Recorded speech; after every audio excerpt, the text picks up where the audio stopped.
কোটা পদ্ধতি বাতিল চান বীর মুক্তিযোদ্ধা সোহেল রানা, যেটা কিন্তু অলরেডি অনেকেই চাচ্ছেন না বা অনেকে চায় না সেটা। হয়তো দল করে বা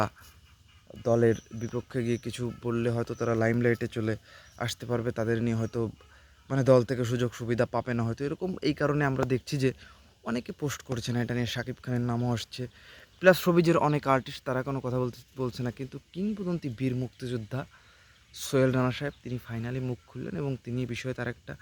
যথার্থ একটা স্টেটমেন্ট তিনি ক্লিয়ার করেছেন যে আমি সোজা বাংলায় কোটা পদ্ধতি আমি আসলে এটা বাতিল চাই। তো অনেকে সরকারের পক্ষে আসলে অনেকে বলছে আসলে এটা বোঝা যায় যে হয়তো আপনি বলবেন যে আসলে দালালি করার জন্য হয়তো অনেকে মানে এটার বিরুদ্ধে কোনো রকম কথা বলছে না বা এখন তারা পক্ষেও কিছু বলছে না বা বিপক্ষেও কিছু বলছে না, কিন্তু বীর মুক্তিযোদ্ধা লিজেন্ডারি অভিনেতা সোহেল রানা তিনি কিন্তু মুখ খুলেছেন এবং তিনি কোটা পদ্ধতি বাতিল চান এবং তিনি এভাবে একটা স্টেটমেন্ট দিয়েছেন যে দেখেন, যারা মুক্তিযোদ্ধা তারা কিন্তু একটা নির্দিষ্ট অ্যামাউন্ট কিন্তু তারা ভাতা পায় এবং এটা মোটামুটি ভালোভাবে চলার জন্য এটা এনাফ। এখন মুক্তিযোদ্ধাদের যদি আপনি নাতিদের কোটা দেন বা তাদের ছেলে মেয়ে অবধি ধরেন আপনি কোটা দিলেন, তো তাহলে ব্যাপারটা কী দাঁড়ালো? কোটা কাদের দেওয়া হয়? কোটা তো তাদের দেওয়া হয় যারা আসলে দুর্বল, প্রতিবন্ধী বা আদিবাসী, যারা আসলে পিছিয়ে পড়া জনগোষ্ঠী, তাদের আপনি কোটা দিতে পারেন। আপনি থার্ড জেন্ডারদের জন্য আপনি কোটা রাখতে পারেন, বাট মুক্তিযোদ্ধাদের কোটা রাখা মানে কি? মানে মুক্তিযোদ্ধাদের কি আসলে কখনো ট্যালেন্ট কি জন্মায়নি বা মুক্তিযোদ্ধারা কি আসলে মানে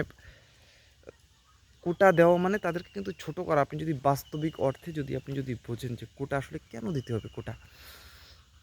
এবং এটা নিয়ে বীর মুক্তিযোদ্ধা সোহেল রানা সাহেব তিনি একজন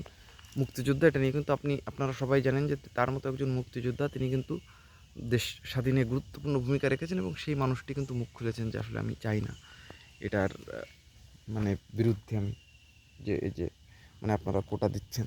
তো তিনি আপনারা জানেন যে তিনি একজন আওয়ামী লীগের একজন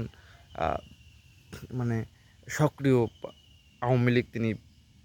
করতেন বা এখনও করেন, কিন্তু তারপরে এই ধরনের মানুষ কিন্তু আজকাল দেখা যায় না। হয়তো অনেকে স্বার্থের লোভে বা মানে দলের বিপক্ষে গিয়ে কিছু বলা হয়ে যাবে এই কারণে কিছু মুখ খুলছে না, কিন্তু এক্ষেত্রে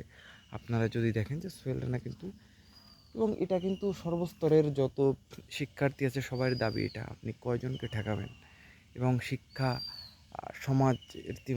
মানে রীতিমতো আপনারা দেখছেন যে তারা রীতিমতো পাগলের মতো হয়ে যেছে অলরেডি, কিন্তু মানে মারামারি হচ্ছে এটা নিয়ে এবং কি বলবো, কিন্তু সোহেল রানার এই